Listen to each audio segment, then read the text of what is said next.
May 12, 1943.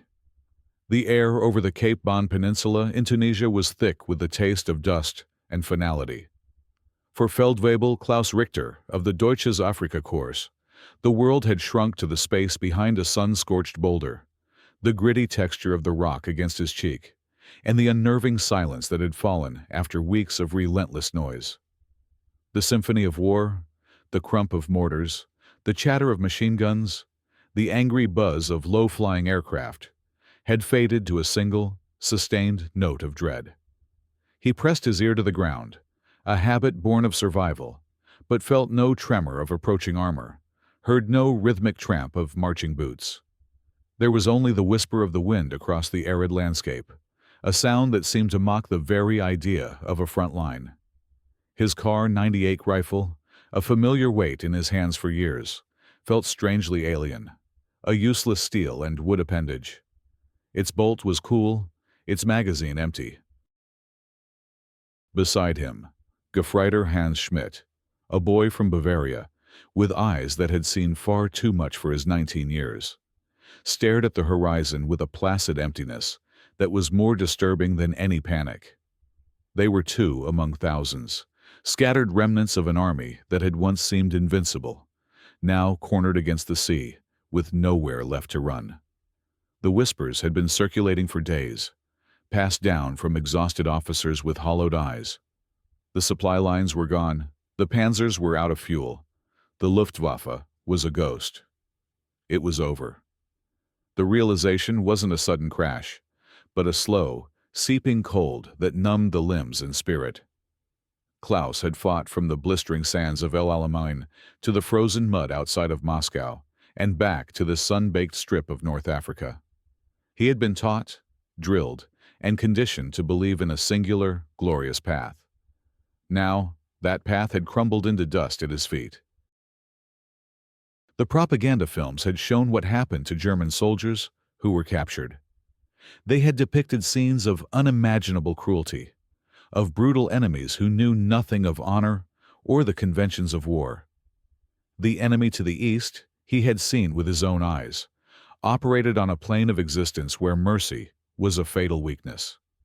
The enemies to the west, the British and the newly arrived Americans, were painted with the same brush, decadent, soft, but vicious when cornered. They would not treat a soldier of the Reich with any dignity. It was a certainty, a core belief reinforced by every speech, every pamphlet, every whispered rumor in the barracks. The sound that finally broke the stillness was not the roar of a tank, but the gentle, almost apologetic crunch of tires on gravel. A single American Jeep, impossibly small and vulnerable-looking, crested the low rise a few hundred meters away. It was followed by another, and then a Dodge weapons carrier. They moved without haste, without aggression, their occupants visible as silhouettes against the harsh midday sun. An officer stood in the lead Jeep, one hand resting on the mounted machine gun, the other holding a pair of binoculars. He scanned the landscape, a landscape littered with the silent hulks of German armor and the scattered, waiting figures of defeated men. There was no charge, no triumphant volley of fire. There was only a methodical, almost bureaucratic advance. Hans let out a long, slow breath, a puff of dust from his chapped lips.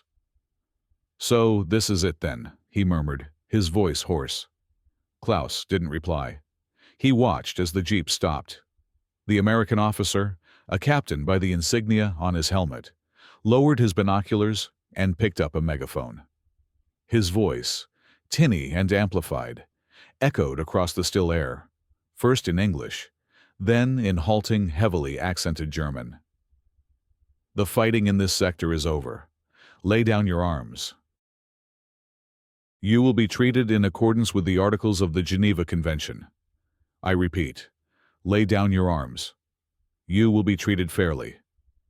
Klaus felt a bitter laugh rise in his throat. The Geneva Convention. A piece of paper from a world that no longer existed. A gentleman's agreement in a brawl fought with broken bottles. It was a trick, of course. A lie to coax them out into the open. He had seen what happened to men who surrendered without a fight on the Eastern Front.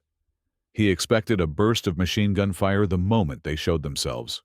Yet, all around them, men were beginning to stand up, not with defiance, but with a profound weariness. They emerged from behind rocks, from shallow foxholes, their hands held high, their faces masks of resignation. Some dropped their rifles with a clatter, others laid them down gently, as if parting with an old friend. The Americans did not fire. They waited, their posture relaxed, their weapons held in a low, ready position.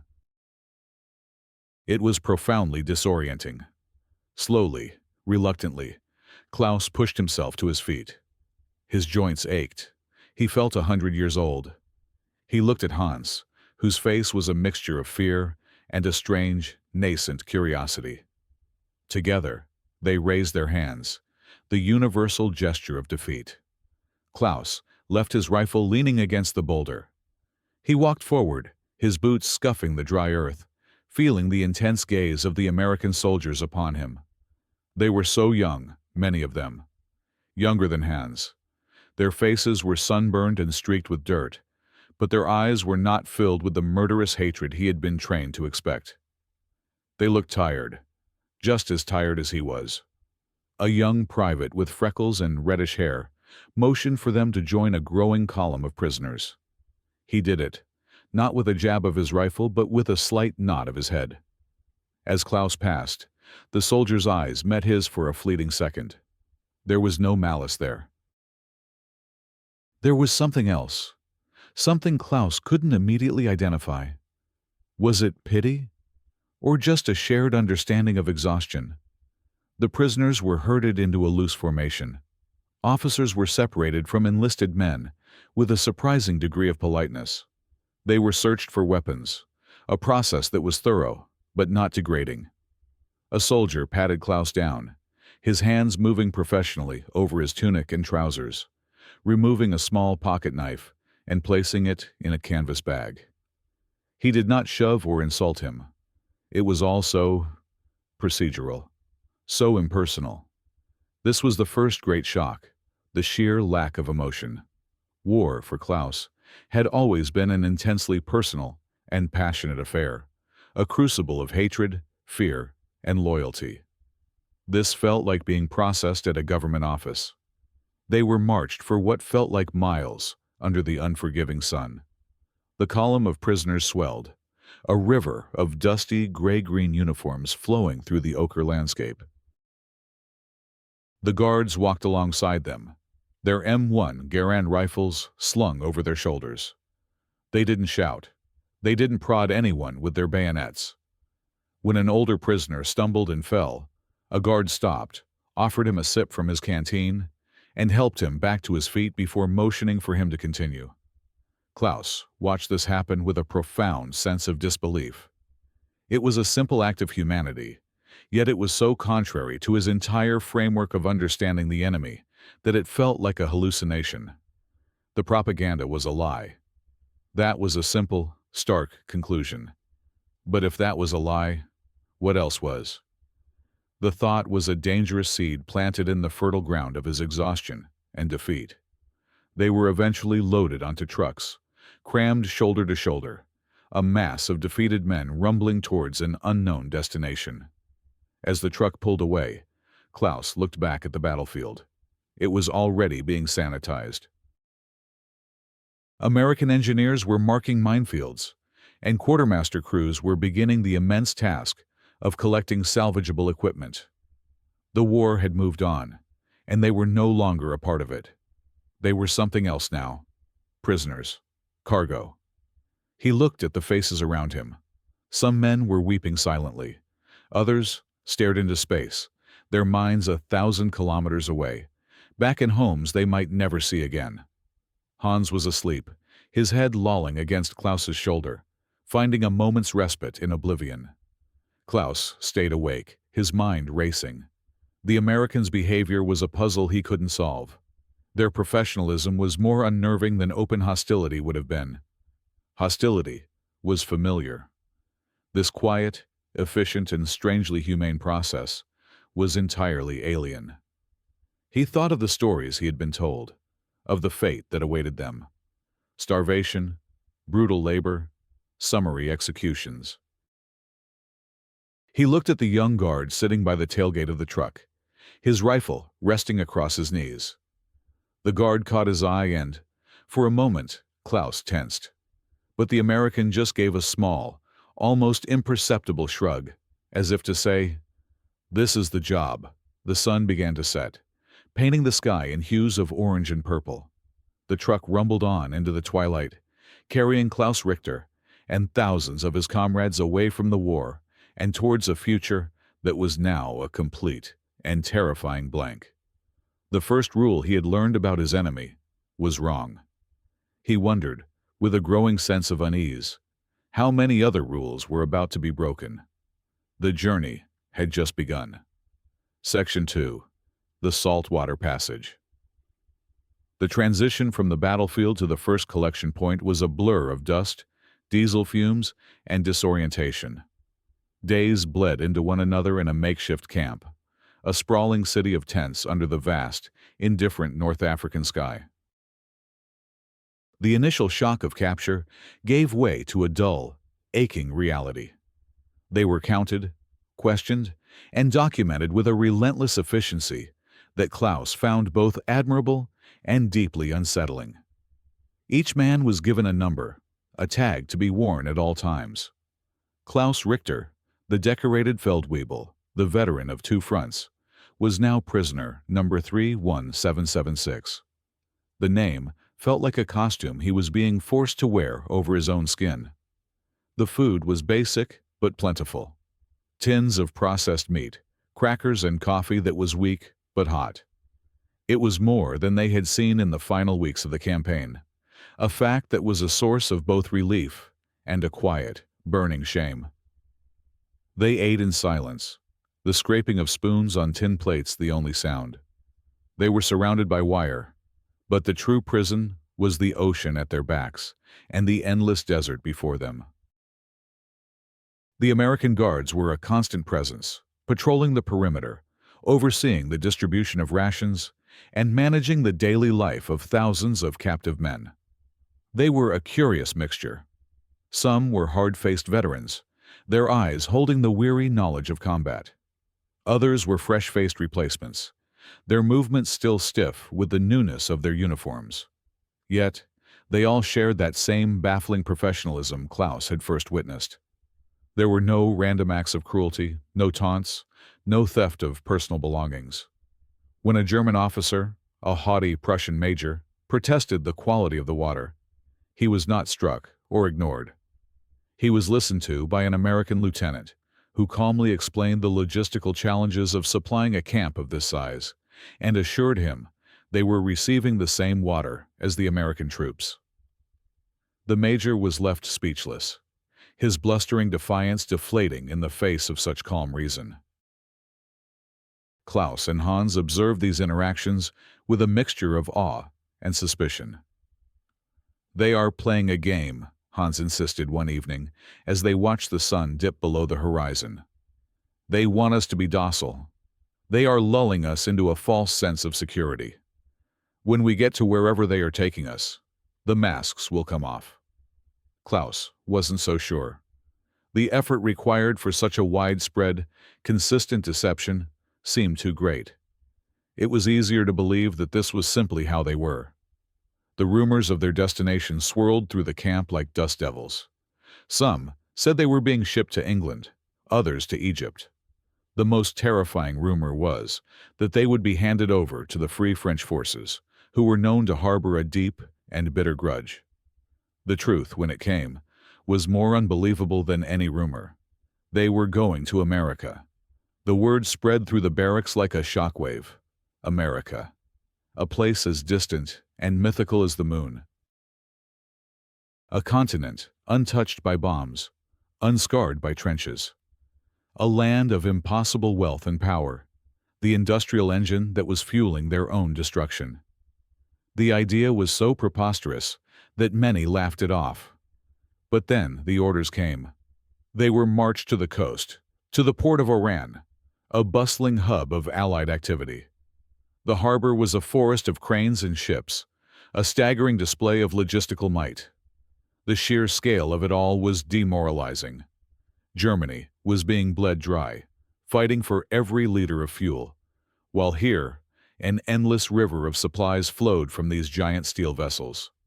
They were to board a Liberty ship, one of dozens anchored in the bay. It was a vast, ugly, utilitarian vessel, its hull streaked with rust from countless Atlantic crossings. Walking up the gangplank felt like stepping into another world. The solid ground of Africa gave way to the groaning, shifting deck of the ship. They were herded below deck, into the cavernous cargo holds that had recently been filled with tanks and ammunition. Now, they were to be filled with human beings. Bunks had been hastily welded to the walls, stacked 5 or 6 high. The air was already thick with the smell of sweat, salt, and stale paint. Klaus found a bunk in the middle of the hold, a narrow canvas sling that would be his home for the foreseeable future. He lay back, feeling the gentle rock of the ship, the deep thrum of its engines vibrating through the steel hull. This was the true moment of separation. The coast of Africa, the last piece of the world where he had been a soldier, was slipping away. He was now adrift, both literally and figuratively. The journey across the Atlantic took nearly 3 weeks. For the prisoners, it was a period of profound limbo. Confined below deck for most of the day, they had nothing to do but talk, sleep, and think. They spoke of home, of their families, of the battles they had fought. They tried to piece together how it had all gone so wrong. The initial bravado and defiance had long since evaporated, replaced by a quiet, shared anxiety. The American guards on the ship were different from the soldiers in the field. They were Navy men or military police, and their primary job was to maintain order. Their demeanor was firm, but the same strange code of conduct prevailed. Medical attention was provided for the sick. The rations were monotonous but adequate. When a small group of prisoners attempted to stage a protest by refusing to eat, the American officer in charge did not resort to force. He simply waited. He let their hunger do the work. After a day and a half, the protest fizzled out. The officer had won without raising his voice or his weapon.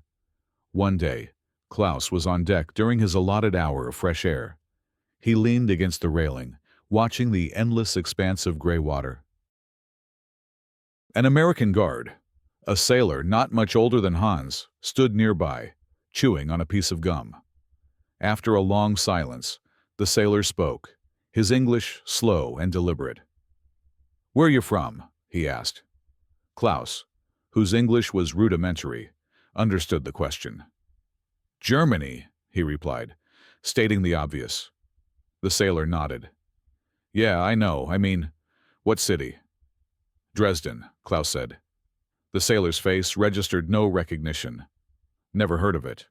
I'm from Ohio." "You heard of Ohio?" Klaus shook his head. The sailor chuckled. "Didn't think so. It's a lot of corn, a lot of quiet." He looked out at the ocean. "I guess you guys don't have a lot of quiet right now."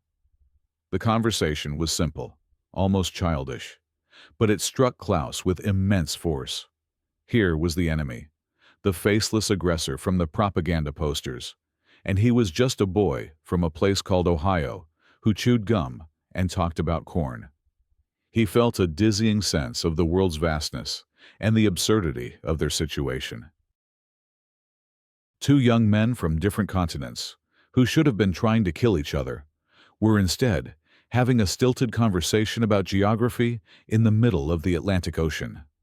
The journey was not without its perils. The threat of U-boats, their own country's submarines, was a constant, unspoken fear. They were, after all, sailing on an enemy vessel. Several times, the alarm bells rang, and the ship would engage in sharp, evasive maneuvers, sending the men in the holds tumbling from their bunks. The destroyer escorts would race through the waves, their depth charges sending deep, concussive shudders through the water and the ship's hull. During these moments, The prisoners and their guards shared a common enemy: the cold, dark water, waiting to claim them all. The irony was lost on no one. They were being protected from their own navy by the American Navy. Finally, after an eternity of gray skies and gray water, a new sight appeared on the horizon: land. But it was not the low, familiar coastline of Europe. It was a skyline of impossible height and scale. As the ship sailed into the mouth of the Chesapeake Bay and approached the docks at Norfolk, Virginia, the prisoners crowded the railings, their faces pressed against the salty air. The sight of New York City, which many of them had only seen in postcards or films, was a thing of legend.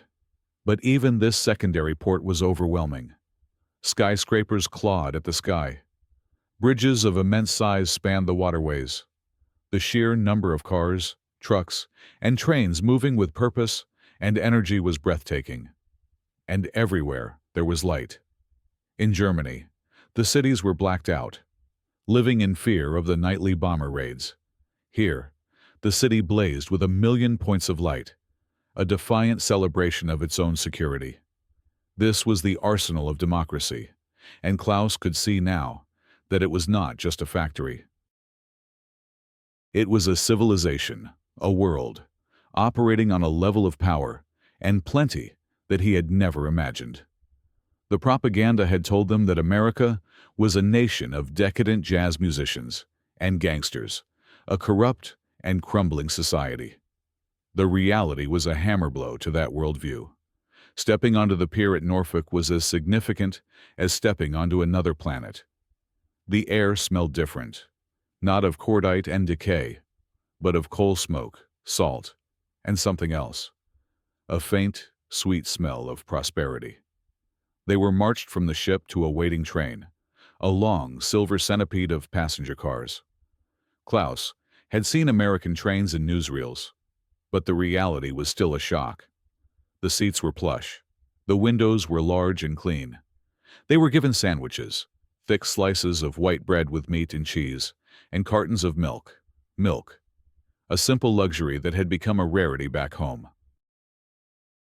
As the train pulled out of the station and began its long journey inland, Klaus pressed his face against the window, watching the American landscape unfold. He saw tidy houses with green lawns, children playing in the streets, factories humming with activity, vast fields of crops stretching to the horizon. There were no bomb craters, no ruined buildings, no columns of weary refugees. The war was a distant rumor here, a headline in the newspapers that the guards read. The country was not just untouched by the conflict. It seemed entirely unaware of its true horror.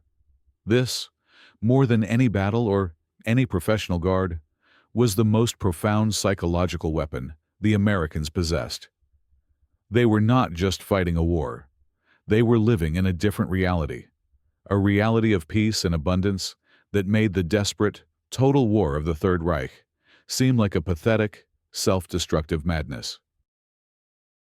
The train rattled on, carrying him and his comrades deeper into the heart of this strange, powerful, and utterly bewildering continent. The destination was a place called Camp Algona, in a state called Iowa. Klaus had never heard of either.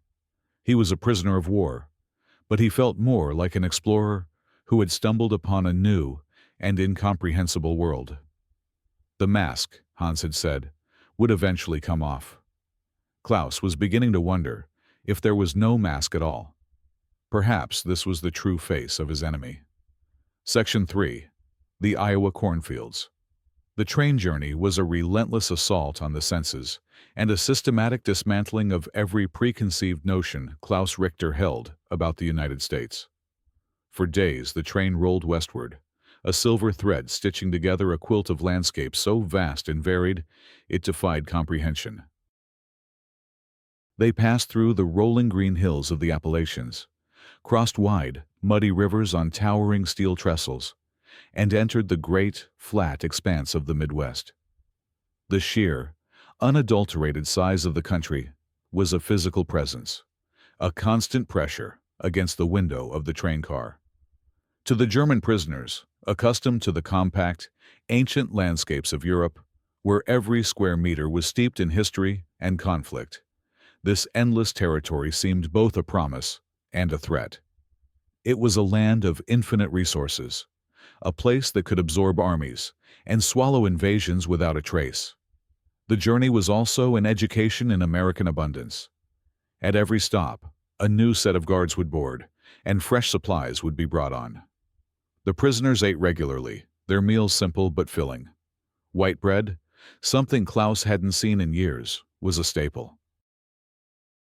He watched with a kind of detached fascination as American soldiers would discard half-eaten sandwiches, an act of casual wastefulness that would have been a punishable offense in the German army.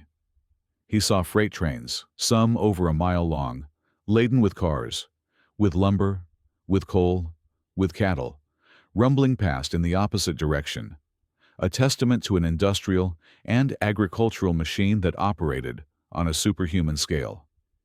The civilians they saw at crossings and in stations were another source of bewilderment. They were not gaunt or dressed in rags. They were well-fed, their clothes were colorful, and they moved with an easy, unburdened confidence. They would sometimes stop and stare at the train, their faces a mixture of curiosity and a distant, almost academic patriotism. They were not spitting with hatred or shaking their fists. They were simply watching a curiosity, a passing spectacle, before returning to their everyday lives. To these people, Klaus realized, he and his comrades were not the menacing wolf packs of the U-boat force or the unstoppable panzer divisions. They were just prisoners, a problem that was being managed. The train finally slowed as it entered the state of Iowa. The landscape flattened into a seemingly infinite checkerboard of green and gold corn and soybean fields. The sky was immense, a high blue dome that seemed to stretch from one end of the earth to the other. It was a peaceful, prosperous, and profoundly alienating landscape. There was no sign of war here, no hint of the global cataclysm that had brought them to this place. The train eventually pulled into a siding near the small town of Algona. The doors hissed open, and the prisoners were ordered to disembark. After the confines of the train car, the fresh, clean air, smelling of rich soil and growing things, was a shock. They stood, blinking in the bright sunlight, a column of gray uniformed men in a sea of green. Before them stood Camp Algona. It was not the grim, foreboding fortress of their imagination. There were no massive concrete walls or machine gun towers looming over them. It was a collection of single-story wooden barracks, neatly arranged in rows, surrounded by a high, but not insurmountable wire fence. It looked more like a training camp or a large, rustic school than a prison for dangerous enemies. They were marched through the gates, their boots crunching on the gravel paths. American soldiers, looking relaxed in their khaki uniforms, directed them towards a processing building. The camp commander, a major named Thompson, stood on the steps, watching them arrive. He was an older man, perhaps in his late 40s, with a stern but not unkind face. He did not glower or posture. He simply observed, his hands clasped behind his back. Inside the processing building, the German efficiency they had been trained in was met with its American equivalent. They were stripped of their uniforms, which were taken to be fumigated and cleaned, and given showers, long, hot showers with an unlimited supply of soap. For men who had been living in filth for months, it was a baptism, a ritual cleansing that washed away not just the grime of Africa and the Atlantic, but a layer of their old identity. They were issued new clothing, blue denim work clothes, stamped with a large white PW on the back. They were also given new bedding, towels, and basic toiletries. The quality of the materials was astounding. The denim was thick and sturdy, the towels soft and absorbent. These were not the rough, shoddy goods of a nation strained by total war. This was the surplus of a nation of plenty.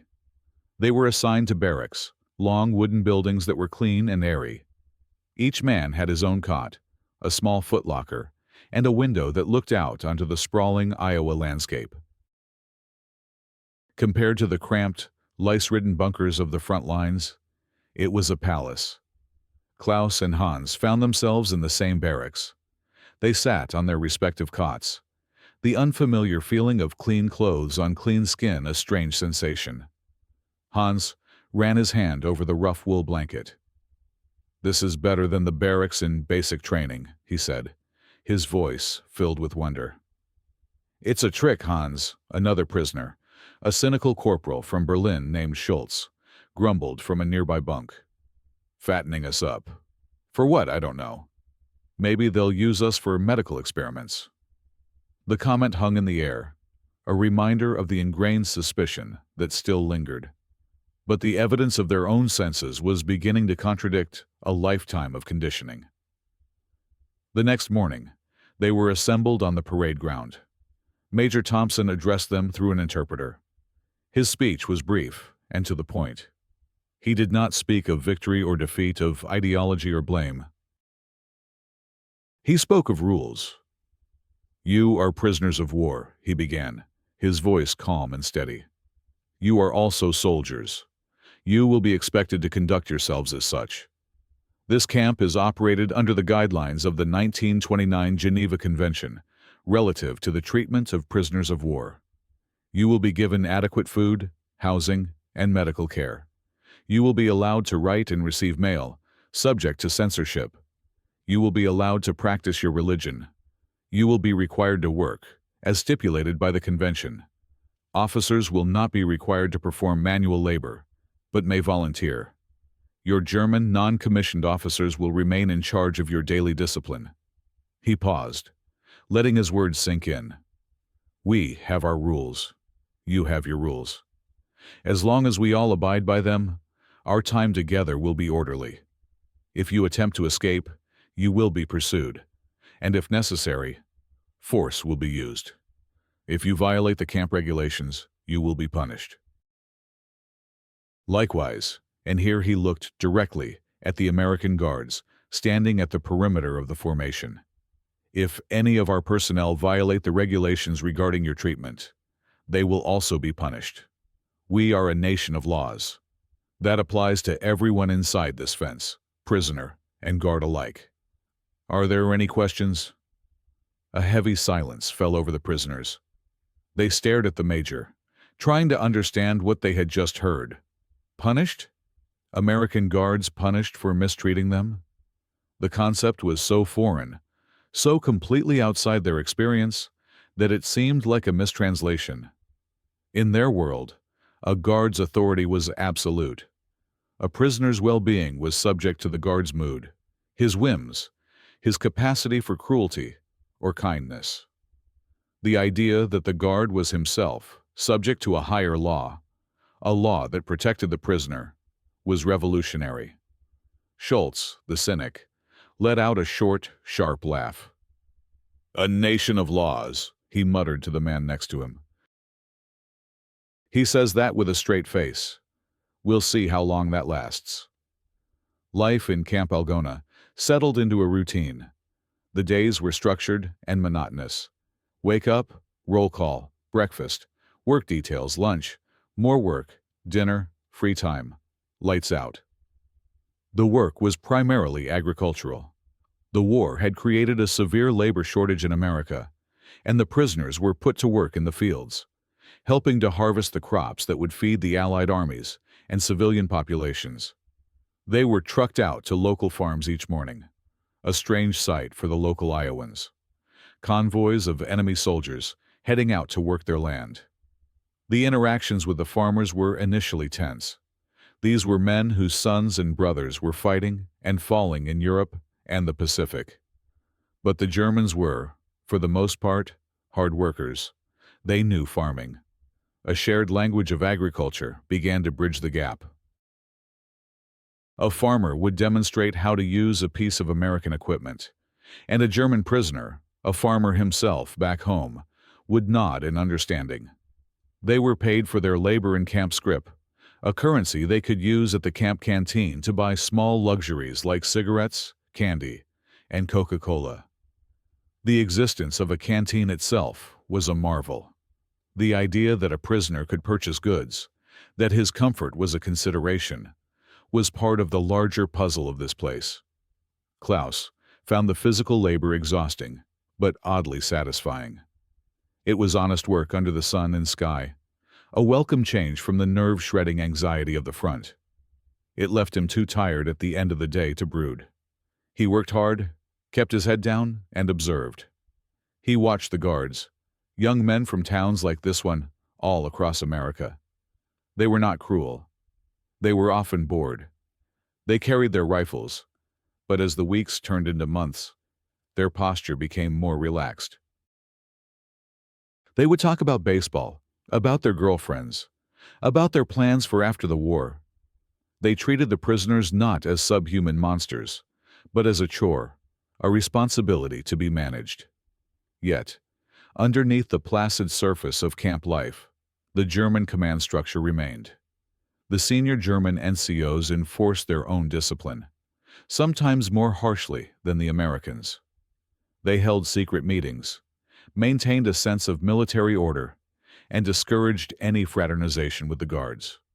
They were still soldiers of the Reich, they insisted, and they must maintain their honor. They clung to the fiction that this was all a temporary setback. The tension was not between the prisoners and the guards, but between two competing realities: the brutal, ideological reality they had been raised in, and the pragmatic, lawful reality they were now experiencing. Everyone was waiting for a sign. Waiting for the moment when the mask would finally slip and the true nature of their captors would be revealed. Schultz and the other hardliners were certain it would come. Klaus, watching a young guard share a cigarette with a German farmer during a work break, was no longer so sure. He was adrift in a sea of corn, a prisoner not just of the American army, but of his own crumbling certainties. Section 4. The Unspoken Contract. The summer of 1943 baked the plains of Iowa, turning the green cornfields into a dense, rustling jungle. The rhythm of life at Camp Algona became as predictable as the rising and setting of the sun. For Klaus Richter and the other prisoners, the initial shock of their new environment had subsided, replaced by a kind of grudging acceptance. This was their world now: the wire fences, the wooden barracks, the endless rows of corn. They worked, they ate, they slept. The war in Europe was a distant echo, a story told in the censored letters from home, and in the American newspapers they were sometimes allowed to read. The news was not good. The Allies were in Sicily. The Eastern Front was collapsing.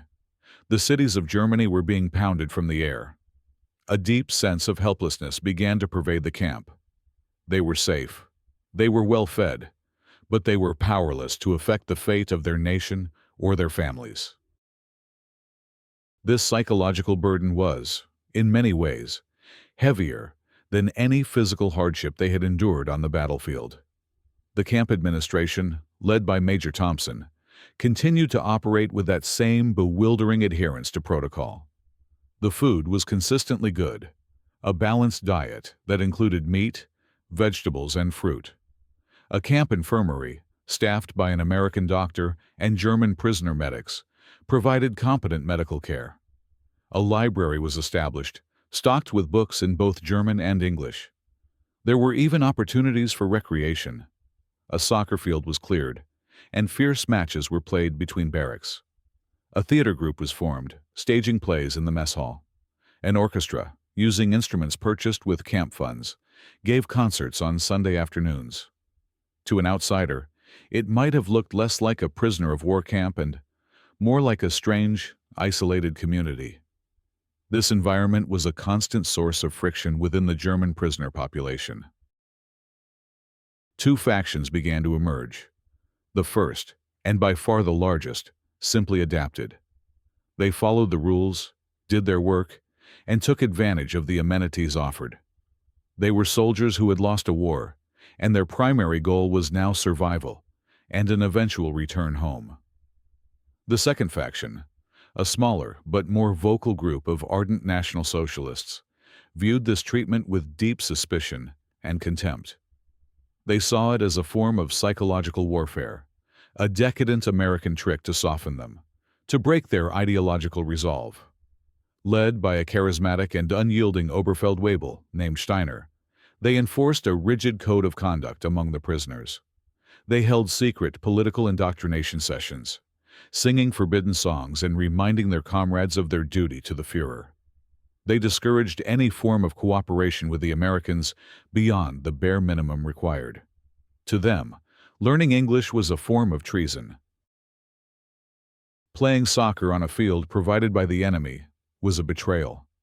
They saw any sign of contentment as a weakness. Steiner and his followers were a constant, brooding presence in the camp. They would stand with their arms crossed, watching the soccer games with disdain. They would disrupt the English classes, organized by some of the more pragmatic prisoners. They were the self-appointed guardians of a dying ideology, and they saw enemies everywhere, not just outside the wire, but inside it as well. Klaus tried to steer clear of Steiner's circle. He saw their fanaticism as a dead end. The world they believed in was being turned to ash and rubble thousands of miles away. What was the point of clinging to its ghost in the middle of an Iowa cornfield? He preferred the quiet company of Hans and a few other men from his old unit. They worked together, talked about home, and tried to make sense of their new reality. The relationship between the prisoners and the guards settled into a kind of unspoken contract. The prisoners would not cause trouble, and the guards would not abuse their authority. It was a fragile peace, built on routine and mutual self-interest. The guards, many of whom were older men, or those deemed unfit for combat duty, had no desire for confrontation. They had a job to do: keep the prisoners secure. The prisoners, far from home and with no hope of escape, had no desire to provoke the men who held the keys to their existence. This equilibrium was maintained by Major Thompson's strict adherence to the rules. He was a constant presence in the camp, walking the grounds, inspecting the kitchens, and observing the work details. He rarely spoke to the prisoners directly, but his message was clear. This camp will be run by the book. Everyone knew the rules, and everyone was expected to follow them. Yet, no system is perfect. The guards were human. They got bored, they got frustrated, they brought their personal problems to work with them. And among the thousands of prisoners, there were men who were naturally defiant, men who would test the boundaries of any system. The first real test of Major Thompson's nation of laws philosophy came not from a dramatic escape attempt or a violent riot, but from a simple, petty act of malice. It involved a young guard, a private from Chicago named Corrigan. Corrigan was different from the other guards.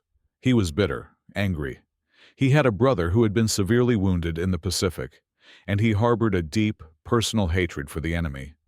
He saw the prisoners not as defeated soldiers, but as the embodiment of the force that had crippled his brother. He didn't understand the camp's policy of humane treatment. He saw it as coddling the enemy. He often made sarcastic remarks to the prisoners in English, knowing they wouldn't understand his words but could feel the venom in his tone. He was everything the prisoners had been taught to expect from their captors. One sweltering afternoon, a work detail was assigned to dig a new drainage ditch near the camp's perimeter. The sun was relentless, the ground was hard, and the work was grueling. Klaus was part of the detail, his shovel rhythmically biting into the dry earth. Private Corrigan was one of the guards overseeing them. He paced back and forth, his face a mask of sullen anger. A prisoner, a young man named Eric, paused for a moment to wipe the sweat from his eyes. He leaned on his shovel, his breath coming in ragged gasps. Corrigan saw this as an act of defiance. "Get back to work, you lazy kraut," he snarled. Eric didn't understand the words, but he understood the tone. He looked at Corrigan with a mixture of confusion and fear. Corrigan strode over to him. "You deaf! I said get to work!"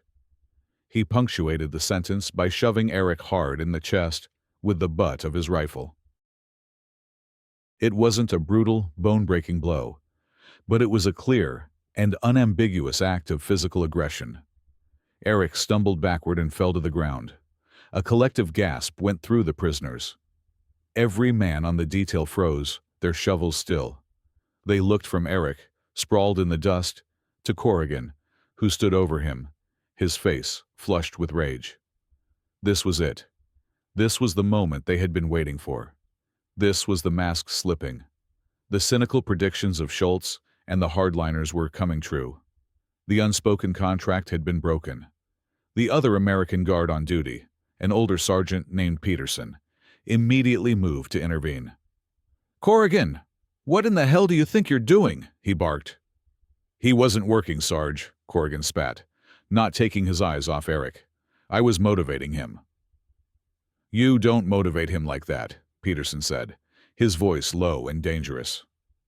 "Pick up your shovel and get back to the line," he said to Eric in a calm voice. Then he turned to Corrigan. "You're off this detail.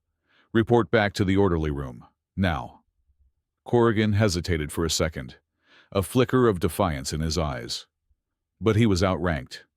He shot one last hateful glare at Eric, then turned and stalked off towards the main camp buildings. The prisoners watched him go, then slowly, uncertainly, returned to their work. But the rhythm was broken. The air was thick with tension. They worked in silence, the only sound the scrape of shovels against the hard earth. They had all witnessed a guard physically assault a prisoner. The other guard had stopped him, but the act itself had happened. Now, the real question was, what would happen next? Would the incident be ignored, swept under the rug? Would Sergeant Peterson cover for his subordinate? Or would Major Thompson's promise that his own men would be punished for mistreatment be put to the test? Schultz, who was on the same detail, caught Klaus's eye. He gave a slight, knowing smirk, as if to say, "See? I told you so." Klaus didn't return the expression. He felt a knot of anxiety in his stomach. He wasn't sure what he had just witnessed. Was it the beginning of the end of the camp's orderly world? Or was it something else entirely? The fate of a single, angry private from Chicago had suddenly become a referendum on the entire American system they had been observing for months. The prisoners finished their work and were marched back to their barracks in a tense, expectant silence. The news of the incident spread through the camp like wildfire, whispered from bunk to bunk. The hardliners saw it as vindication. The pragmatists were filled with a sense of foreboding. Everyone was waiting for the other shoe to drop. Section 5. The Investigation. The evening after the incident with Private Corrigan, an unusual atmosphere settled over Camp Algona. The normal sounds of the camp, the laughter from the soccer field, the murmur of conversations from the barracks, the distant strains of the prisoner orchestra practicing, were muted. A sense of collective anticipation hung in the air, thick and heavy, like the Iowa humidity. The prisoners gathered in small groups, speaking in low tones. The central topic of every conversation was the shove. It was such a small act of violence in the grand scheme of a world war. Yet within the self-contained universe of the camp, it was a seismic event. It was a crack in the carefully constructed facade of rules and regulations. For the hardliners, led by Oberfeldwebel Steiner, it was a cause for grim celebration. "You see," Steiner declared to a group of men gathered around his bunk, "the true American has shown his face, a coward who attacks an unarmed man. All this talk of conventions and laws is a lie, a weakness they use to disguise their true nature. Today it was a shove, Tomorrow it will be a beating. We must be ready. We must show them that we are not broken." His words found fertile ground in the minds of those who had been clinging to their familiar ideology, those who found the camp's humane treatment more disorienting than comforting. For them, Corrigan's act was a relief. It was a return to a reality they understood, a world of clear-cut enemies, of dominance and submission. Klaus, however, felt a deep sense of unease. He discussed the event with Hans as they sat on the steps of their barracks, watching the fireflies begin their nightly dance. "Steiner is a fool," Klaus said quietly. "He wants this to be simple. He wants the Americans to be monsters because it makes our own fight seem more noble. But what if they aren't?" "But the guard pushed Erich," Hans countered. "That's not simple. That's a fact." "Yes," Klaus agreed. "But Sergeant Peterson stopped him and sent him away. That is also a fact. Two facts, pointing in different directions. We only saw the beginning of the story. The important part is how it ends." The next morning, the story took a turn that no one, not even Klaus, had anticipated.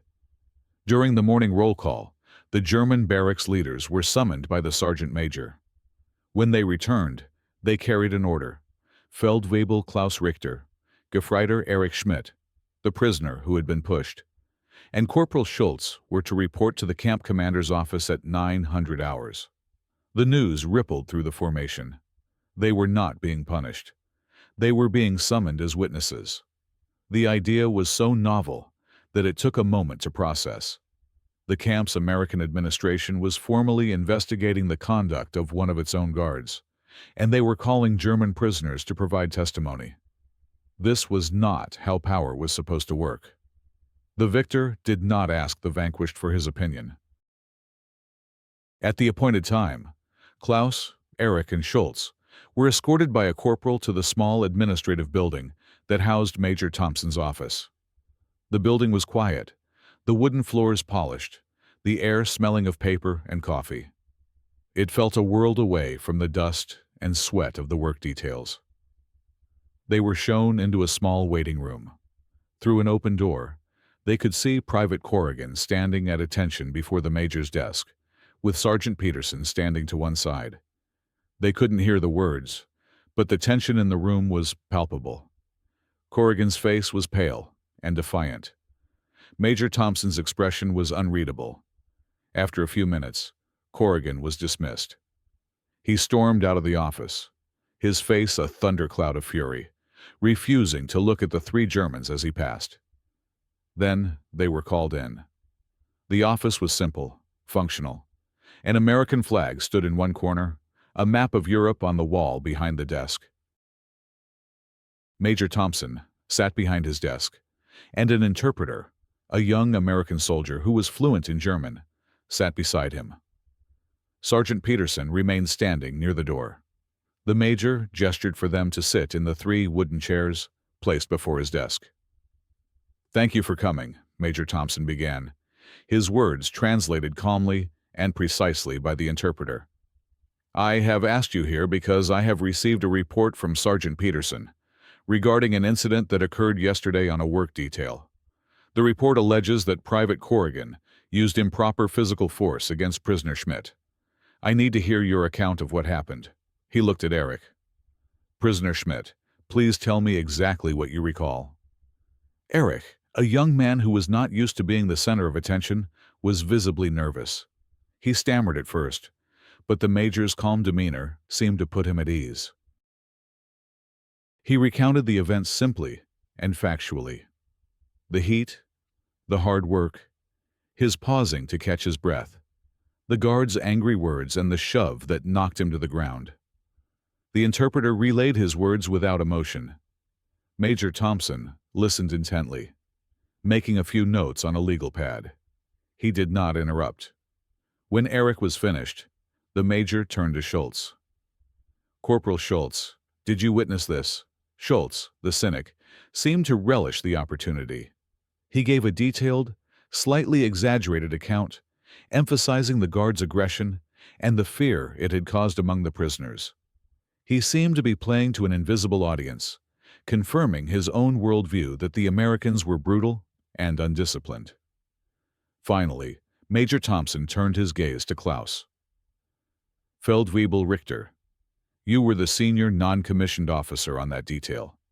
Give me your assessment." Klaus felt the weight of the moment. He could side with Steiner's narrative and paint Corrigan as a monster. He could downplay the event to avoid further trouble. Or he could simply tell the truth as he saw it.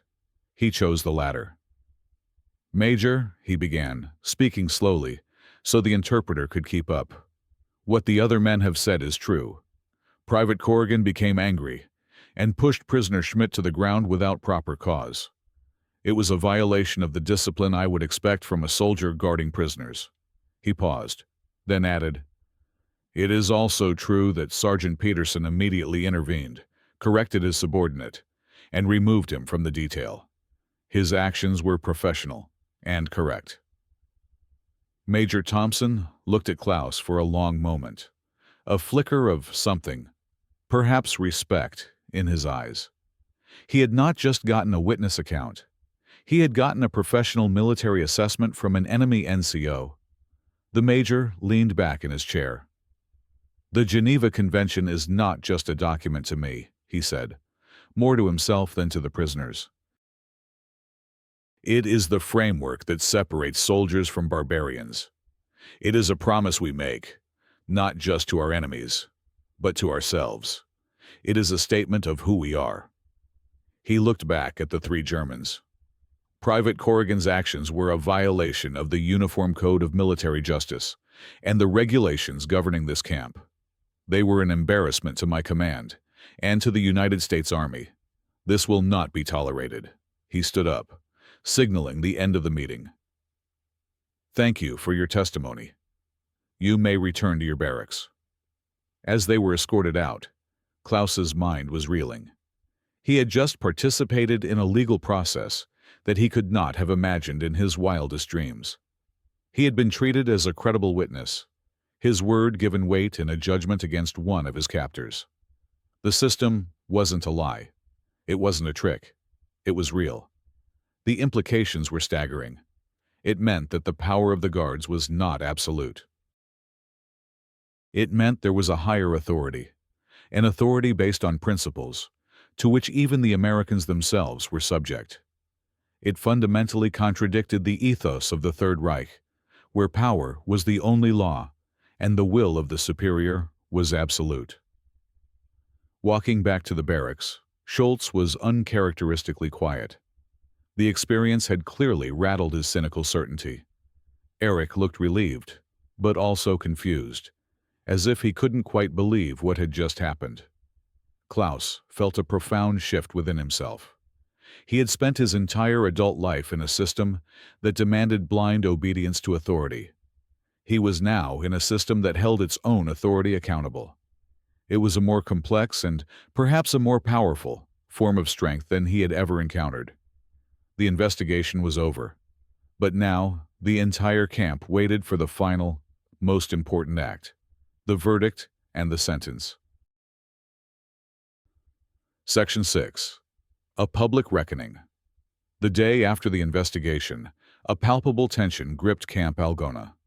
The prisoners went about their work details, their meals, and their routines, but their movements were freighted with a new, anxious energy. The story of the three witnesses being called to the commander's office had solidified from rumor into fact. Private Corrigan was confined to the camp's guardhouse, a small brick building that served as a makeshift jail, pending the outcome of Major Thompson's decision. The sight of an American guard under lock and key, a spectacle visible to any prisoner walking by the administrative area, was a powerful and deeply confusing symbol. It was an inversion of the natural order of things, a world turned upside down. Oberfeldwebel Steiner and his cadre of hardliners were in a state of agitated disbelief. Their narrative, which had seemed so certain just 2 days prior, was now crumbling. They tried to spin the investigation as a show, a clever piece of American theater designed to fool the prisoners. "It is a trick," Steiner insisted to his followers. "They will give him a slap on the wrist in private, and then laugh about it in their officers' club. Do not be deceived by this performance. It is meant to make us weak, to make us trust them." Yet, even as he spoke, His words lacked their previous conviction. The evidence of a formal process, of witness testimony, and a confined guard was difficult to dismiss as mere theatrics. For the first time, Steiner's absolute certainty seemed to have cracks in it. The majority of the prisoners were simply bewildered. They had no frame of reference for the situation. They existed in a state of suspended judgment, waiting to see the final result. Their entire understanding of their captors, and by extension, the nation they represented, hinged on what Major Thompson would do next. Would the American system follow through on its stated principles, or would it ultimately protect its own, as any system of power was expected to do? Klaus found himself at the center of this quiet storm. Because he had been a witness, other prisoners sought him out, peppering him with questions. What was the major like? Did he seem serious? What did you tell him?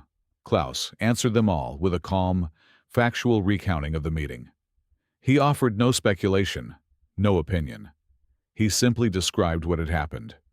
His steady, non-committal demeanor had a calming effect on some, but it only frustrated the hardliners, who wanted him to confirm their narrative of American deception. 2 days after the investigation, the summons came. At the end of the workday, instead of being dismissed to their barracks, all prisoners were ordered to assemble on the main parade ground. The American camp personnel were also ordered to assemble, forming a separate formation facing the prisoners. There was a clear, empty space in the middle of the large square of packed earth. The prisoners stood in neat rows, their blue denim uniforms a stark contrast to the khaki of the guards. A low murmur ran through the German ranks. This was highly unusual. Assemblies of this nature were reserved for major announcements or camp-wide inspections. Major Thompson strode to the center of the square, accompanied by his executive officer, the sergeant major, and the young interpreter. They were followed by 2 armed guards, who were escorting a third man, Private Corrigan. Corrigan was not in his normal uniform. He had been stripped of his belt, his rifle, and any insignia of rank. His face was a pale, tight mask of humiliation and anger. He was marched to the center of the square and ordered to stand at attention, facing his own command. Major Thompson stood before him, holding a piece of paper.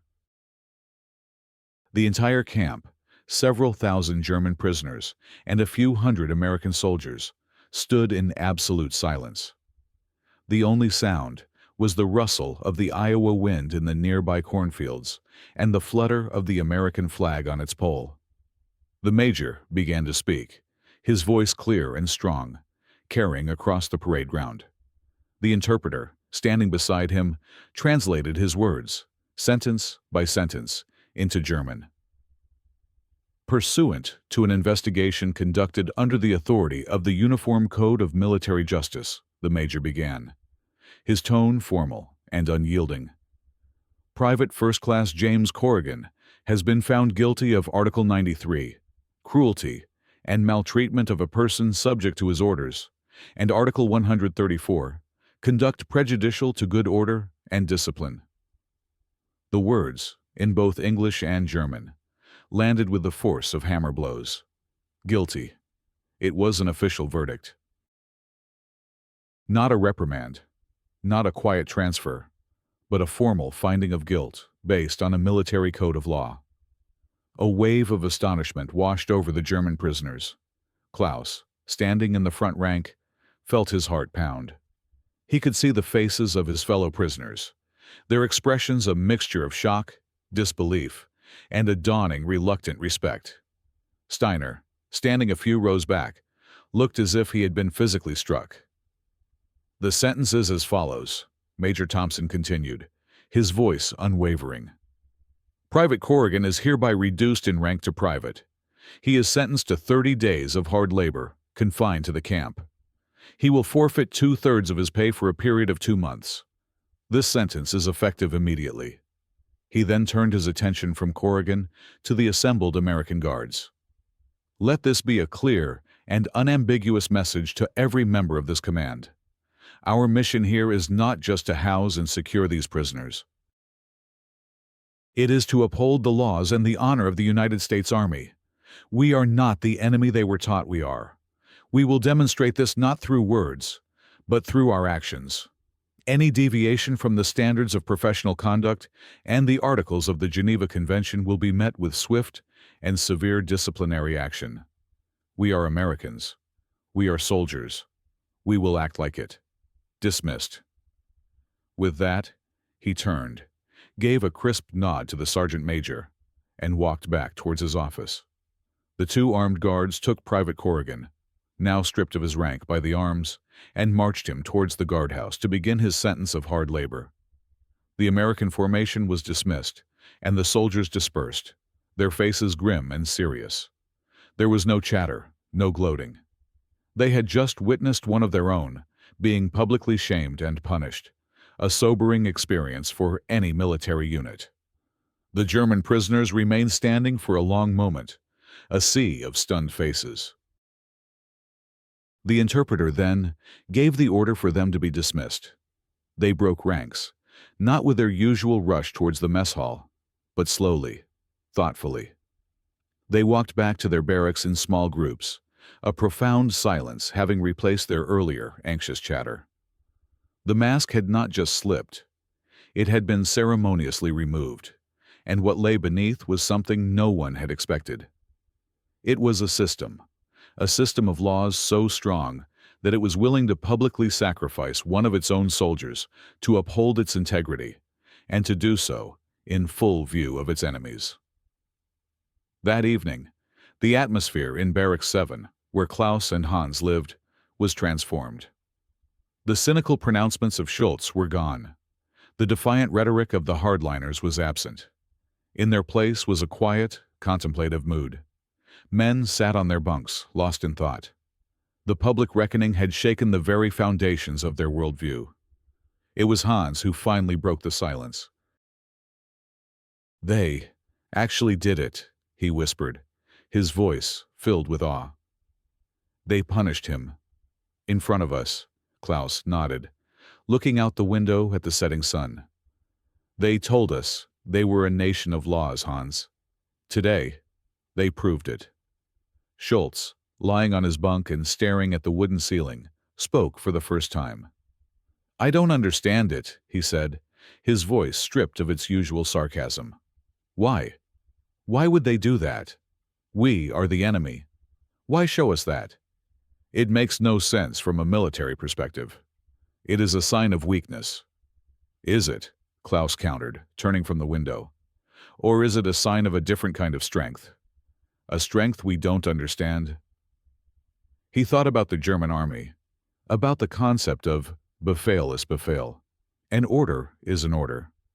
It was a system that demanded obedience above all else, that placed the will of the superior officer as the ultimate law. It was efficient, it was powerful, but it had no mechanism to correct itself when the orders were wrong, when the authority was unjust. What he had witnessed today was a system that believed in something higher than the chain of command. It believed in the law itself.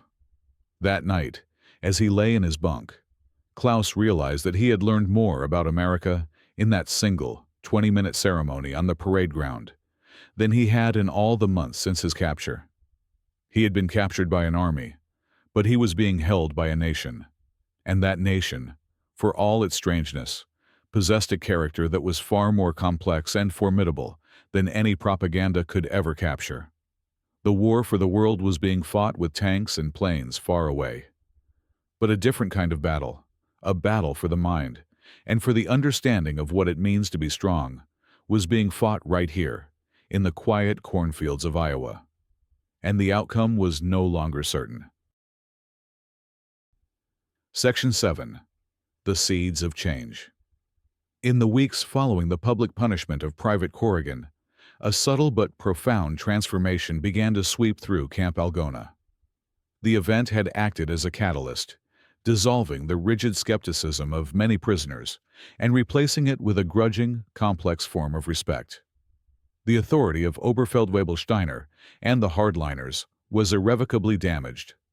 Their predictions of American brutality and deception had been proven spectacularly wrong, not by words or propaganda, but by a decisive and public act of self-regulation. They still commanded a small following of unshakable fanatics, but their influence over the general camp population withered. Men who had once listened to Steiner's defiant speeches now turned away, no longer interested in a narrative that so clearly contradicted their lived experience. The camp's social dynamics shifted. The invisible wall that the hardliners had tried to maintain between the prisoners and their captors began to crumble. Conversations between prisoners and guards, once limited to curt orders and brief responses, became more frequent and relaxed. A guard might ask a prisoner about his family back home, or a prisoner might ask a guard to explain the rules of baseball, a game that endlessly fascinated them. These small, human interactions were no longer seen as a form of collaboration or treason, but as a natural consequence of their shared circumstances. The unspoken contract of the camp was replaced by a more open and functional relationship. The work details became more efficient.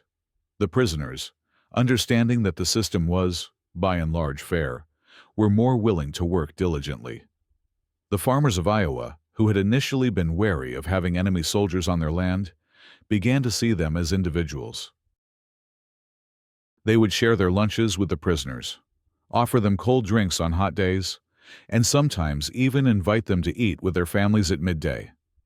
These were small, forbidden acts of kindness, technically against the rules, but overlooked by the guards who saw the value in a harmonious working relationship.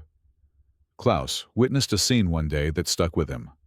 A farmer's tractor had broken down, and the farmer, an older man with gnarled hands, was struggling to fix it. One of the prisoners on the detail, a man who had been a mechanic in Stuttgart, stepped forward without being asked, and using a combination of broken English and universal hand gestures, pointed out the problem. Together, the American farmer and the German mechanic, whose countries were locked in a mortal struggle thousands of miles away, worked side by side for an hour, their heads bent over the greasy engine. When the tractor finally sputtered back to life, the farmer clapped the mechanic on the back with a wide, grateful smile. It was a moment of pure, unadulterated human connection, a brief glimpse of a world without uniforms or ideologies. Inside the camp, the opportunities for education and recreation were embraced with a new enthusiasm. The English classes, once a fringe activity, were now filled to capacity. Men who had previously seen learning the enemy's language as a betrayal now saw it as a practical skill, a tool for understanding their environment, and perhaps for navigating the post-war world, whatever that might look like.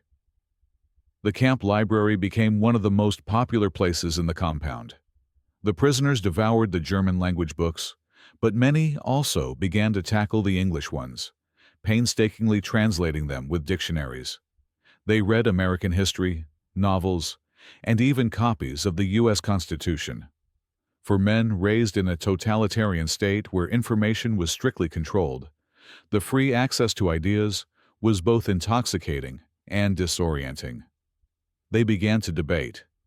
In the evenings, the barracks were no longer just places for quiet despair or resentful brooding. They became forums for discussion. Men would argue about what they had read, about the principles of democracy, about the differences between the American and German systems. Could a government truly be of the people, by the people, for the people? Was a free press a source of strength or a source of chaos?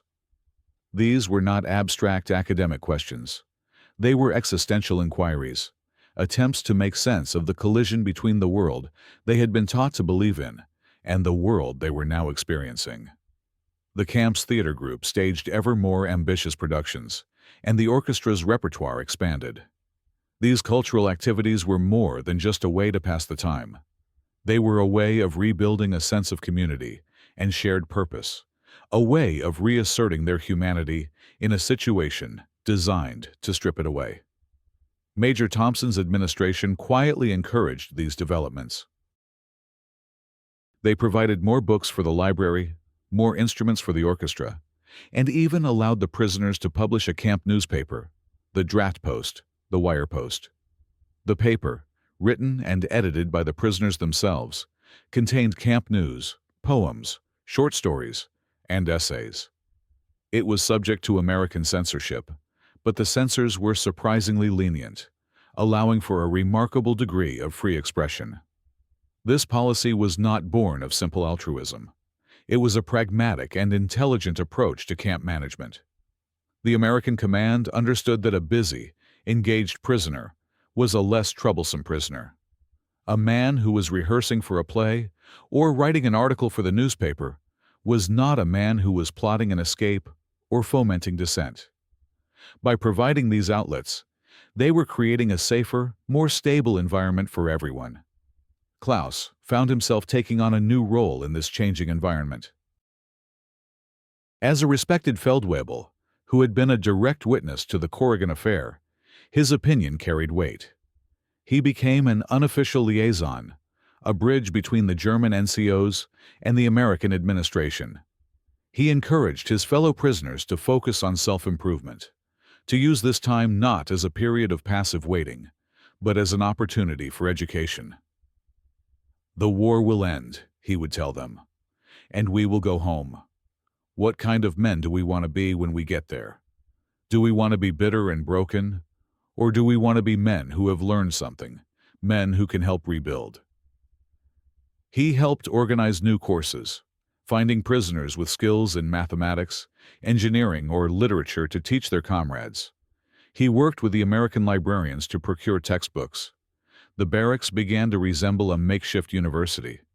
This period of intellectual and cultural ferment was later called the University of the Wire by some prisoners. It was a spontaneous and organic movement, born out of the unique circumstances of Camp Algona. It was the direct result of a policy of humane treatment that was itself the result of a commitment to a system of laws. The punishment of Private Corrigan had not just been a disciplinary action. It had been a seed. It had planted an idea in the minds of thousands of prisoners, the idea that strength could be manifested not just through force and dominance, but through justice and self-restraint. This idea was now growing, branching out in unexpected ways, transforming the very culture of the camp. It did not erase their loyalty to Germany or their love for their families. It did not make them pro-American. Rather, it gave them a new lens through which to view the world, a new set of questions to ask about power, authority, and human decency. The physical fences of Camp Algona remained, but for many of the men inside, the mental fences, the ideological barriers they had carried with them their entire lives, were beginning to dissolve. They were still prisoners of war, but they were also becoming students of a powerful and unexpected lesson. The cornfields of Iowa had become the most unlikely of classrooms, and the subject was the complex, contradictory, and resilient nature of the human spirit. Section 8. Whispers from a Burning World. As the seasons turned in Iowa, from the vibrant green of summer to the crisp gold of autumn in 1943, and then into the deep, frozen silence of winter, the world outside the wire fences of Camp Algona continued its convulsive, violent transformation. The distance that had once provided a psychological buffer for the prisoners began to feel less like a shield and more like a suffocating void. News of the war, once a distant abstraction, became more detailed, more personal, and infinitely more grim. The flow of information came from two primary sources: the American press and letters from home. Both painted a picture of a world that was unraveling. The American newspapers that circulated in the camp, like the Des Moines Register or the Chicago Tribune, were filled with headlines of Allied victories. The successful campaign in Italy, the relentless advance of the Red Army across Ukraine, and the growing intensity of the strategic bombing campaign against Germany were reported with patriotic fervor. For the prisoners, reading these accounts was a surreal experience. They would sit in their barracks, in the safety and relative comfort of their captivity, and read about the destruction of cities they knew, the decimation of divisions they had served in, the death of a reality they had once inhabited. They would see photographs of Hamburg or Berlin, vast sections of the cities reduced to skeletal ruins, and they would try to find a familiar landmark in the rubble, a street where they had once lived, a church where they had been baptized. The news from the Eastern Front was particularly harrowing. The names of places where they had fought and bled, Kursk, Kharkov, Kiev, were now datelines in stories of catastrophic German defeats. They knew, with a certainty born of experience, the unimaginable cost of that retreat. They could picture the frozen roads, the starving soldiers, the desperate, brutal fighting. And they knew that the Red Army, an enemy that operated by a very different set of rules than the Americans, was now drawing ever closer to the borders of the Reich itself. But the most potent and painful source of news was the mail. Letters from home, when they arrived, were precious, sacred objects. They were read and reread until the paper was soft and worn. The ink faded from countless touches. But these letters were also messengers of a creeping dread. They were heavily censored by both German and American authorities. But the truth bled through the blacked-out lines and the carefully chosen words. A letter from a wife might speak of difficult nights and loud noises, a euphemism for the nightly terror of the air raids. She might mention that the neighbors have moved away, a coded message that their house had been destroyed and their friends were gone. The absence of news was often more terrifying than bad news. A prisoner who stopped receiving letters from his family could only imagine the worst. Had they been bombed? Had they fled as refugees? Were they still alive? This gnawing uncertainty was a form of psychological torture that no camp regulation could alleviate. Klaus's own letters from his wife, Liesel, in Dresden became increasingly strained. Her early letters were full of defiant patriotism and assurances that the final victory was near. But as the months wore on, her tone changed. She wrote of food shortages, of the constant fatigue, of the children of friends who had been sent away to the countryside for safety. She no longer spoke of victory. She only spoke of endurance. Her last letter had contained a sentence that chilled him to the bone. "The city is so dark now, Klaus, but the sky is often very bright." He knew what that meant. Dresden, the beautiful historic city he loved, was now a target. The war, which he had left behind in the sands of Africa, had found its way to his own doorstep. This influx of grim news created a new kind of tension in the camp. The relative peace and order that had been established after the Corrigan affair were now strained by the prisoners' growing anxiety and despair. Men became withdrawn, irritable. Fights broke out over trivial matters. The University of the Wire continued, but the intellectual curiosity was now tinged with a desperate urgency. The men were not just learning for self-improvement. They were trying to understand how their world had gone so horribly wrong, and what, if anything, would be left to return to.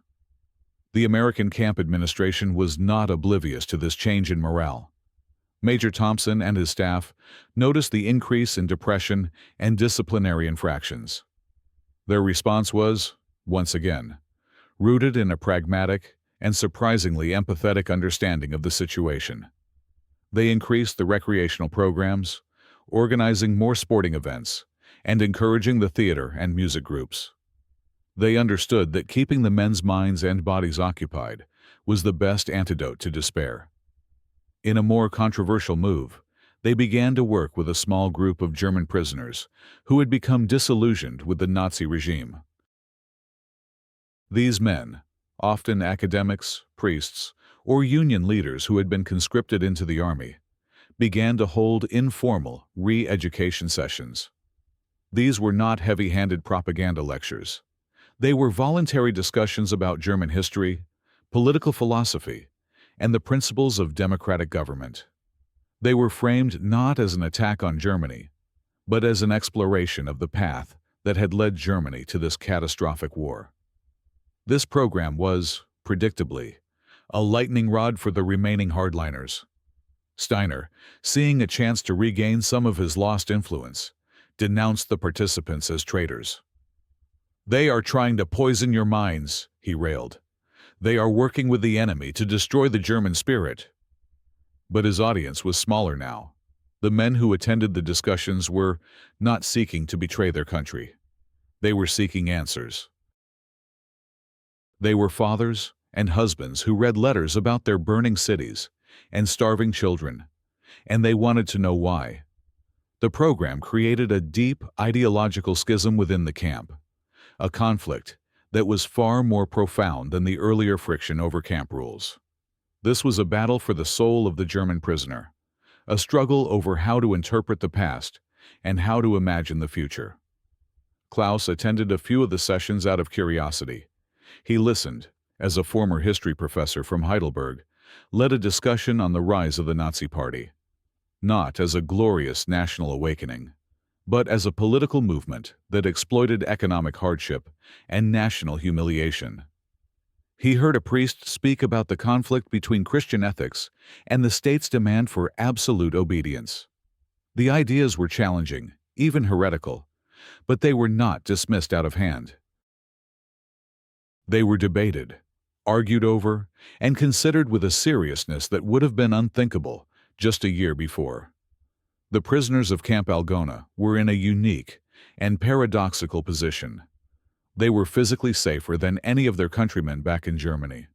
They were better fed, better housed, and free from the daily terror of the bombs.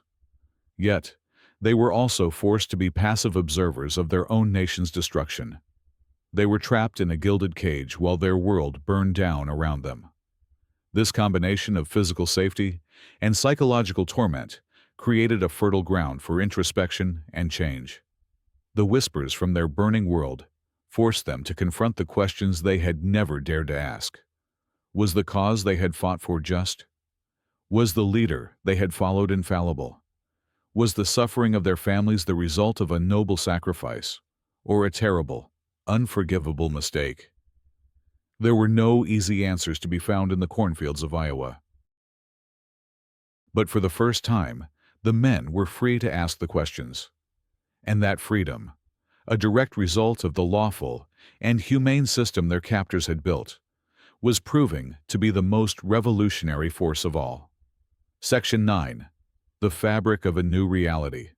By the summer of 1944, two distinct and parallel realities coexisted within the fences of Camp Algona. The first was the structured, predictable reality of camp life. The routine of work, meals, and recreation was a comforting metronome, marking the passage of time. The prisoners had become an integral part of the local agricultural economy, their blue-stamped work clothes a familiar sight in the fields and canneries of Iowa.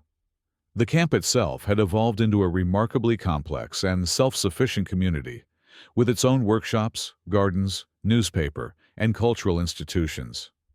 The relationship with the American Guards had matured into one of mutual, business-like respect. Major Thompson's Nation of Laws had become the unquestioned foundation of their existence, a system so reliable that it was now taken for granted. The second reality was the chaotic, horrifying maelstrom of the war in Europe, a reality that grew more intense with each passing day. On June 6, 1944, the camp buzzed with the news of the D-Day landings in Normandy. The prisoners huddled around the few radios they had, listening to the American broadcasts, their feelings a turbulent mixture of professional respect for the scale of the operation and a sinking dread for the fate of their comrades defending the Atlantic Wall. The war was no longer a distant affair in Italy or Russia. It was now being fought in the heart of Western Europe. The final act had begun. The news from home grew even more dire. The Allied armies were advancing from the west, the Soviets from the east. The circle was closing. Letters spoke of total mobilization, of old men and young boys being conscripted into the Volkssturm. The fabric of German society, stretched to the breaking point for years, was finally tearing apart. The juxtaposition of these two realities was profoundly jarring. A prisoner might spend his day peacefully harvesting soybeans under a brilliant blue Iowa sky, and then spend his evening reading a letter describing how his family now lived in the cellar of their ruined home, surviving on turnip rations. This cognitive dissonance forced a kind of internal reckoning on every man in the camp. They were living proof of a paradox. Their survival and well-being were entirely dependent on the victory of the very forces that were destroying their homeland. This paradox accelerated the intellectual and political transformations that had begun after the Corrigan incident. The re-education discussions, once a fringe activity, became more central to camp life. The men who ran them were no longer seen as potential collaborators, but as intellectual leaders, trying to chart a course through the wreckage of their old world. They established what they called an Arbeitsgemeinschaft, a working group for the study of democratic principles. They translated American historical documents, from the Declaration of Independence to the speeches of Abraham Lincoln, and used them as texts for discussion. They were not simply accepting these new ideas uncritically. They were interrogating them, comparing them to their own experiences, and trying to forge a new political understanding for themselves. They debated the balance between individual freedom and state authority, the role of a free press, and the mechanisms of a federal system of government. It was an extraordinary, impromptu exercise in civic education, conducted by enemy soldiers on enemy soil. Klaus became deeply involved in this movement. His natural leadership abilities and his reputation for fairness made him a respected figure. He did not act as a teacher, but as a facilitator, guiding the discussions and ensuring that all voices were heard. He saw this work as a profound responsibility. He and his fellow soldiers had been part of a system that had led to catastrophe. Now, they had a duty to understand why, and to equip themselves with the intellectual tools to ensure it never happened again. "We cannot change the past," he argued during one heated debate. "We followed orders, and we fought for a cause we were told was just. But the world we knew is gone. We have a choice. We can cling to the ruins and the resentments, or we can learn from our mistakes and prepare ourselves to build something better from the rubble." Not everyone agreed.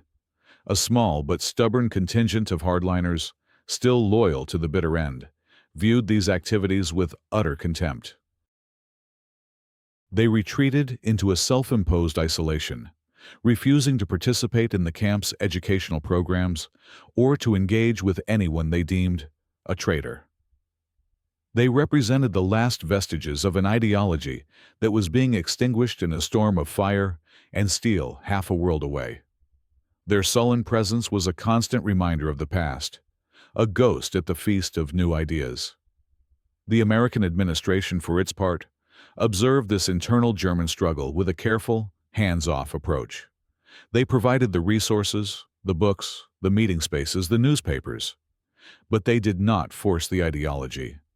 They seemed to understand that for the re-education to be effective, it had to be a process of self-discovery, not indoctrination.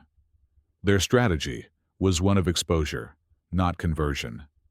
They were content to let the principles of their system, demonstrated through the fair and lawful administration of the camp, speak for themselves.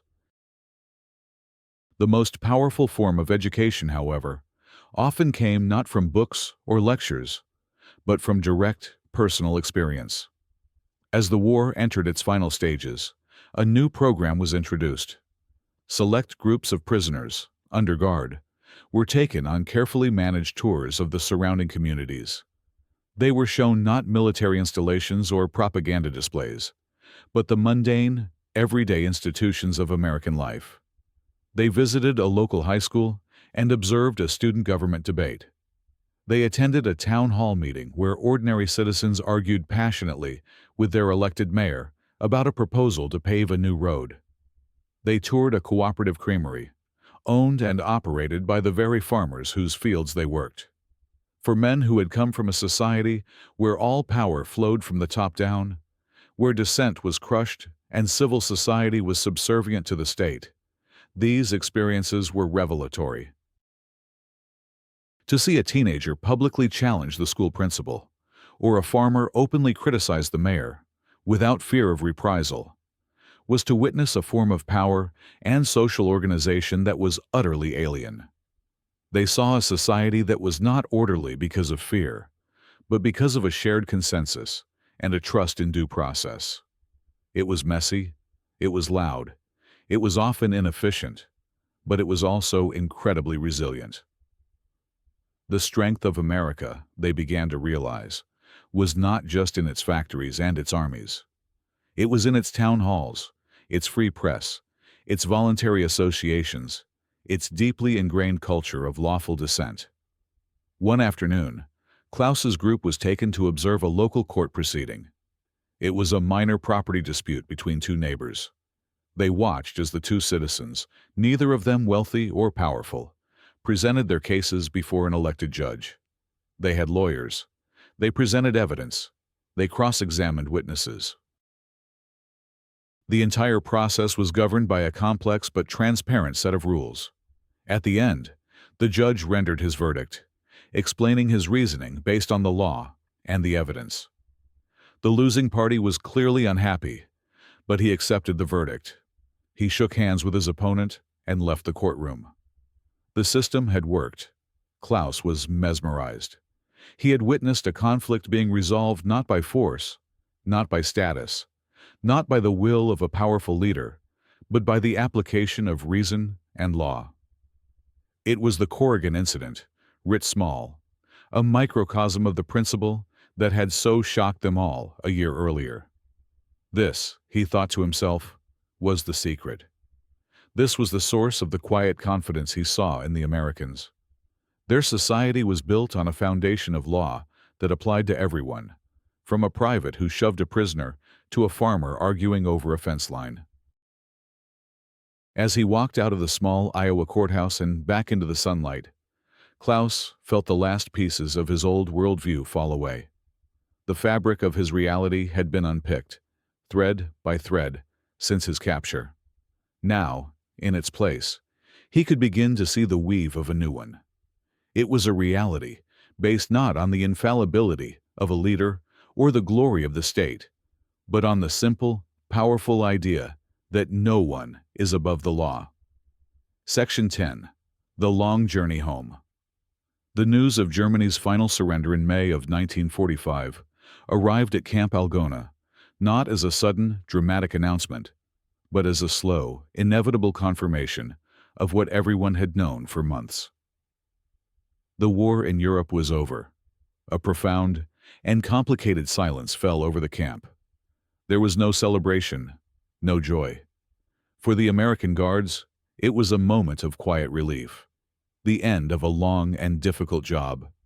For the German prisoners, it was a moment of immense and painful closure. The cause they had fought for, the nation they had served, was utterly defeated. They were now soldiers of a ghost army, citizens of a country that lay in ruins, governed by its conquerors. The end of the war did not mean an immediate return home. The logistical task of repatriating millions of prisoners of war from around the world was immense. For the men at Camp Algona, the end of the fighting simply meant a new period of waiting, a limbo between their lives as prisoners and their uncertain futures as defeated civilians. But the atmosphere of this new waiting was different. The question was no longer if they would go home, but when and to what. The camp's educational programs took on a new, practical urgency. The focus shifted from political theory to vocational training. Men who had been skilled tradesmen, carpenters, electricians, masons, began teaching their comrades, preparing them for the monumental task of rebuilding their shattered country. The English classes intensified, as the men realized that the ability to communicate with the Allied occupation forces would be a vital skill. Klaus found himself working with the American administration to organize this new phase of camp life. He and the other leaders of the Arbeitsgemeinschaft saw themselves as having a crucial role to play. They were no longer just prisoners. They were the nascent leadership of a new, post-war Germany, and their education had taken place in the most unlikely of classrooms. They felt a profound responsibility to bring the lessons they had learned in Iowa back to their homeland. The day finally came in the early spring of 1946. The orders arrived. Camp Algona was to be decommissioned. The prisoners were to be transported back to the coast, to board ships that would take them back to Germany. The process of departure was the reverse of their arrival. The train journey back across the continent, the processing at the port, the walk up the gangplank of a transport ship. But the men who were leaving were not the same men who had arrived nearly 3 years earlier. They were older, thinner, but their eyes held a new kind of knowledge, a new understanding of the world. Klaus stood on the deck of the ship as it pulled out of the harbor at Norfolk, Virginia. He watched the shoreline of America, the land of his captivity, recede into the mist. He felt a complex swirl of emotions, a deep yearning for home, a profound sadness for the losses of the war, and a strange, unexpected sense of gratitude. He had come to this country as an enemy soldier, convinced of its weakness and decadence. He was leaving with a deep and abiding respect for its principles, a respect forged not in a classroom, but in the crucible of experience. He remembered the shock of his capture, the baffling professionalism of the GIs. He remembered the journey across the ocean, the staggering sight of a nation untouched by war. He remembered the neat barracks of Camp Algona, the shock of the good food and clean sheets. And most vividly, he remembered the assembly on the parade ground, the public punishment of Private Corrigan, the moment when he understood that he was a captive not of men, but of laws. That single event had been the turning point, the key that unlocked a new way of seeing the world. It had demonstrated that the American commitment to the Geneva Convention was not a matter of convenience or propaganda, but a core component of their identity. It was a strength rooted in self-restraint, a power derived from accountability. The journey home was a somber affair. As they approached the coast of Europe, the evidence of the war's devastation was everywhere. Sunken ships littered the harbors. The cities they passed were not blazing with light, but were dark, skeletal ruins. They disembarked in Bremerhaven, a port that was now a landscape of rubble and twisted steel. They were processed by British occupation authorities and then released, given a set of civilian clothes and travel papers. Klaus said his goodbyes to Hans and the other men from his barracks. They had forged a bond in captivity that would last a lifetime. They promised to stay in touch, to help one another in the difficult years ahead. They were no longer comrades in arms, but fellow survivors, fellow students of the University of the Wire. The final leg of Klaus's journey was a long, slow train ride across a broken country. He saw the ruins of Hamburg, of Hanover, of Berlin. He saw a people who were gaunt, dressed in rags, their faces etched with trauma and exhaustion. This was the price of the ideology he had once served. It was a price paid not just by their enemies, but by his own people. He finally arrived in Dresden. The city he had known, the Florence on the Elbe, was gone. In its place was a moonscape of rubble, a vast cemetery of stone and memory. He walked through the ghostly streets, his heart a cold, heavy stone in his chest. He eventually found the street where he had lived. His building was gone, a mere pile of bricks and charred timbers. For a desperate, heart-stopping moment, he feared the worst. But a neighbor, an old woman living in a makeshift shelter in a nearby ruin, recognized him. She told him that his wife, Liesel, and their children had survived. They had fled the city during the firebombing and were now living in a small village in the countryside. He had lost his home, but not his family. That, he knew, was a miracle. A few days later, He was reunited with them. He held Liesel. He hugged his children and, for the first time in years, he wept. He wept for the lost years, for the fallen comrades, for the destroyed city, for the ruined nation. In the months and years that followed, Klaus, like millions of other Germans, dedicated himself to the slow, arduous task of rebuilding. He put the skills he had learned into practice. He helped organize his local community. He argued for the principles of democratic self-government he had seen in that small Iowa town hall. He taught his children about the importance of law and justice he had witnessed in that camp for prisoners of war. He never forgot his time in America. It remained the most transformative experience of his life. He often thought of Major Thompson and his simple, profound statement, "We are a nation of laws." He thought of the young, freckled soldier who had shared his cigarette, the farmer who had worked alongside a German mechanic, the judge who had dispensed justice in a small-town courtroom.